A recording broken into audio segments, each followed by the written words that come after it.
বাবা আজি জুবিন দা মৰা এমাহ হ'ল কিবা ক'ব নেকি জুবিন দাৰ বিষয়ে অকমান এইটো বৰ ডাঙৰ প্ৰশ্ন কৰিলে নহয় তোমালোকে তথাপিতো জুবিন গাৰ্গৰ সম্পৰ্কত কৈ ভালেই লাগে এতিয়া অলপ ক'বলৈ বিষাদ লাগে তথাপিতো মোৰ জীৱনৰ কথা কিছু মই যিসকল শিল্পীক দেখিলোঁ যিসকল শিল্পীৰ লগত মই সান্নিধ্যলৈ আহিছিলোঁ সেইসকলৰ বিষয়ে জুবিন গাৰ্গকে তেওঁলোকৰ যিটো মহানতা আৰু তাতকৈ এই জুবিন গাৰ্গক অলপ ব্যতিক্ৰম পালোঁ কিয় এই প্ৰশ্নটো হ'ল মই বিষ্ণুৰাভাৰ লগতো এবছৰ কাল আছোঁ তেওঁৰ সান্নিধ্যত আৰু তেওঁ প্ৰয়াত হ'ল ফণী শৰ্মাৰ লগত সান্নিধ্যত নাই যদিও কথা বতৰা পাতিছোঁ এটা সময়ত একেলগে বহি কথা বতৰা পাতিছিলোঁ তেওঁ প্ৰয়াত হ'ল আৰু ভূপেন হাজৰিকাৰ লগত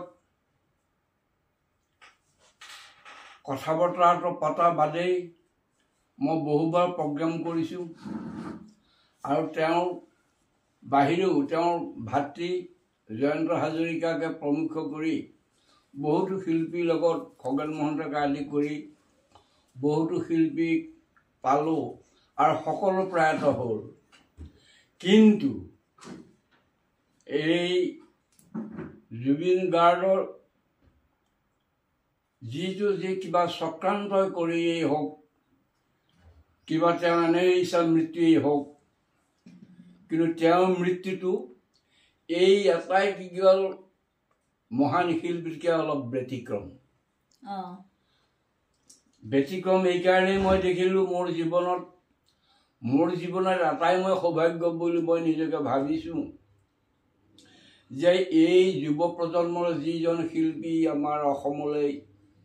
আহিছিল তেওঁ অকল শিল্পী হৈও অহা নাছিল তেওঁৰ গুণ বৰ্ণনাবলৈ পাৰাপাৰ নাই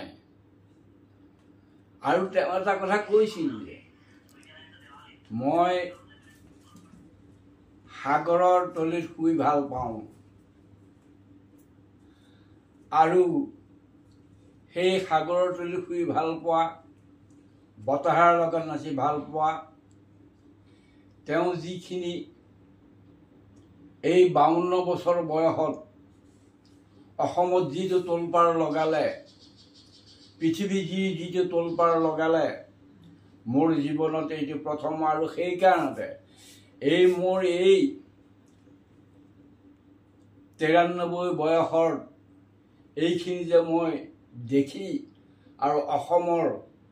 জনগণৰ ৰাইজৰ যুৱক যুৱতীৰ জুবিন গাৰ্গৰ প্ৰতি যিখিনি বেদনাদায়ক গোটাই অসমক হুলস্থুল কৰিলে সেয়েহে মই উঠি অহা যুৱ প্ৰজন্মক এটা আহ্বান কৰিছোঁ অসমৰ যে তোমালোক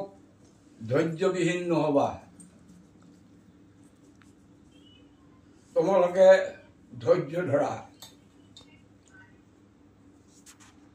আৰু ধৈৰ্য ধৰিলে মানুহৰ শুদ্ধ চিন্তা আহে আৰু শুদ্ধ পথে পৰিচালনা কৰে মই শেষত এটাই কথা আহ্বান কৰি মোৰ এই এষাৰ মই সামৰিম জুবিনৰ আত্মাই আমি কওঁ যে সৎপতি লাভ কৰিছে স্বৰ্গগামী হৈছে তেওঁ স্বৰ্গগামী হোৱা নাই তেওঁ আচল জেগালৈ গ'ল বৈকুণ্ঠ প্ৰয়াণ আৰু তেওঁ পৃথিৱীলৈ নাহে ইমান সৌভাগ্যৱান তেওঁ পৃথিৱীলৈ পঠাব আৰু মোৰ অসমলৈ তেওঁ এজন ব্যক্তি পঠাব যেনে ভূপেন হাজৰিকা মৃত্যুৰ পিছত আমি চিন্তা কৰিছিলোঁ যে আমাৰ আৰু দ্বিতীয়জন ব্যক্তি আমি অসমত নাপাম নেকি এনেকুৱা কি আত্মাৰ সদ্গতি কামনা কৰি আৰু যিসকলে যদি জুবিনক অন্যায় দিশে এনেকুৱা এটা কাম কৰিছে তেখেতসকলক প্ৰভু ভগৱন্তই সুবিচাৰ কৰি আৰু অসমৰ ৰাইজক হাঁহি মুখ বিৰঙাবৰ কাৰণে